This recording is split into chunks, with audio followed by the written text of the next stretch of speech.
in my everyday experience, it takes some sort of active effort to imagine like a continuous self doing this, that, or the Mhm. other.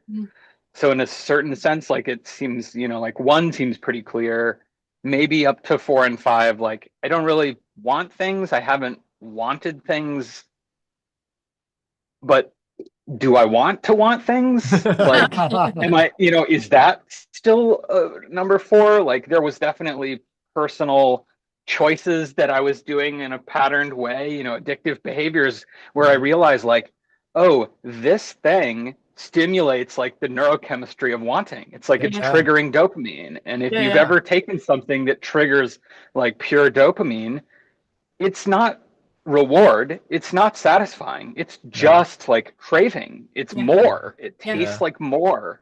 Yeah. And so it was like I wanted to want, well, I don't really want that anymore. um but there's also, the higher five stuff. It's like there's form, there's a center, there's um some sort of like primordial, maybe emotionally tied resistance between, inside and outside. Uh, But then there's also like I'll be writing code or writing an email and it's just writing itself. Yeah. yeah. It's just aware of itself, just appearing spontaneously. And it's kind of amazing. Like, wow, Yeah. this would be a boring movie, but somehow this is an extremely interesting movie. I'm just watching this email compose itself. What's going to Yeah. happen next? Yeah. Yeah. Yeah. And so it's like it, there's that middle way thing, right? Like you do something. I'm not do it. Don't do nothing. I mean, it seems like practices and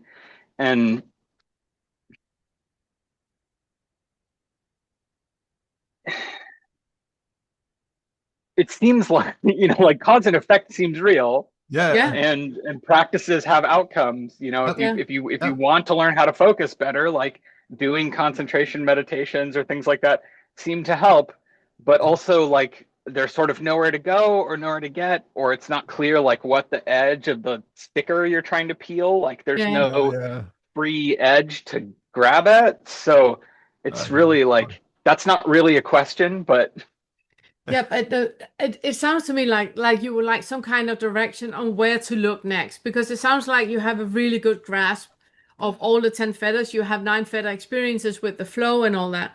So um what I find interesting, and that is an ongoing thing that just happens all the time, it is to be very clear on what is an inner experience and what is an outer experience. So, for example, where you say that the craving and the aversion, when we spoke in the first part, it's very clear about there's something out there that I want, and then I can look into, what does that do to me and all of that. But there's an even finer level of that, and that is where there is that whenever something is perceived as outside of you, you're delusional. Whenever you think something is outside, when you look out, for example, and you see a tree, and you have that feeling of I am here and the tree is there, you're delusional. The tree is not there, the tree is in here. You can close one eye and then the vision you have with the closed eye is in the same field as the vision where you look at the tree out there. You can pull that in so you have both of them happening here.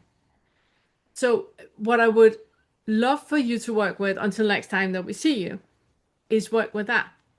Really, really becoming aware of how delusional we are. And I was talking about myself as well. I'm not saying you particularly are delusional, and I am not.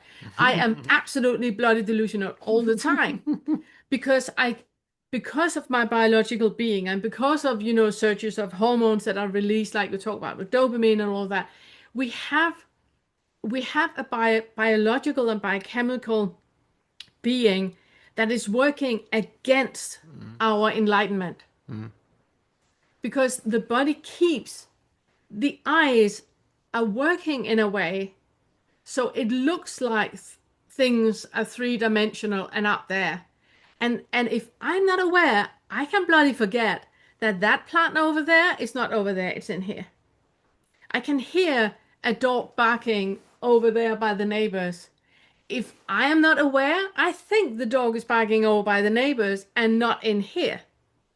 Everything is happening so, so close all the time. And what I struggled most with, because you sound very much like me, that everything is very cerebral, very understanding, logic is wonderful, and small neat boxes, and it's just oh, but that is it kept me at a distance, because I had the intellectual understanding and then all the body stuff. Yeah, that I think that's 100% on point. Like I'm extremely sensitive, Yeah. and so that was the defense. Put Yes. up all these intellectual barriers, put up all these walls, all these layers, Yeah. Yeah. Yeah. putting on intellectual armor to Yes. like keep it away. Because Yes. like that's the only way to protect myself from the intensity of it. Yeah. Love that. So there's like Exactly. the longitudinal component of like remember to do this, Yep. and then also the activity component of like looking at the separation. Yeah. Okay. Yeah.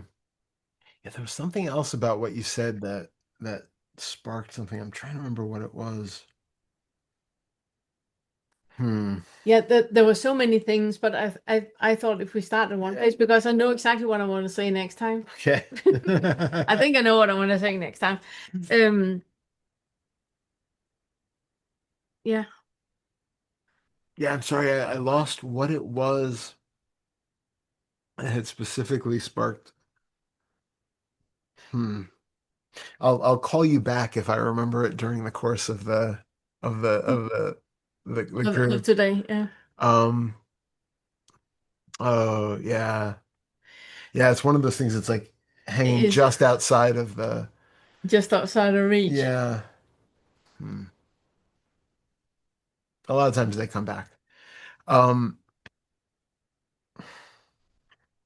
Yeah, I think that's what you said. It will be sufficient for now because I cannot remember what it was No, that it was. I think it would be fun for you to work with the six feather stuff in not particularly like I talk about it in the six feather. You can obviously if you wanted. Then I would say 6 and 7 together would be absolutely mind blowing for you if you really have to focus on everything you think, because that knee-jerk reaction of how we perceive the world is a lie. It's not how it is. It's just how our biological meat suit is experiencing it.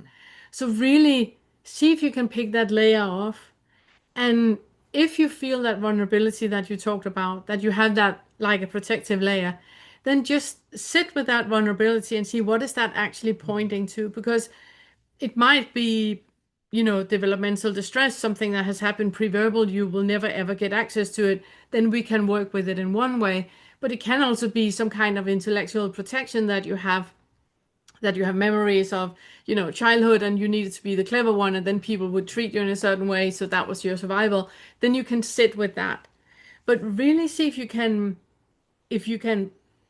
take it really slow down and zoom in to what is actually arising in your experience, in your direct experience. And it's never ever out there. It's never ever out there. It can't be. All right. Yeah. Thank you. Amazing. Thank you, Jeff. Yeah, Yeah, yeah. yeah, We got more to say next time. yeah. Thank you. Thank you so much, John. We have created a course of our first feather material. This course will walk you step by step through all of the ways in which identification is created and selfing happens. If you've been struggling to see through the self structure or have that first awakening shift, this course contains hundreds of tools to help you discover the selfing mechanisms when they're happening, and then see through the illusion of identification that are created.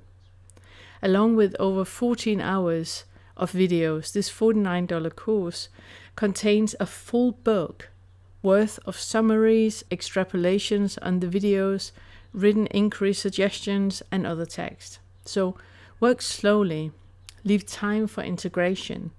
This is powerful material and it can be life-changing.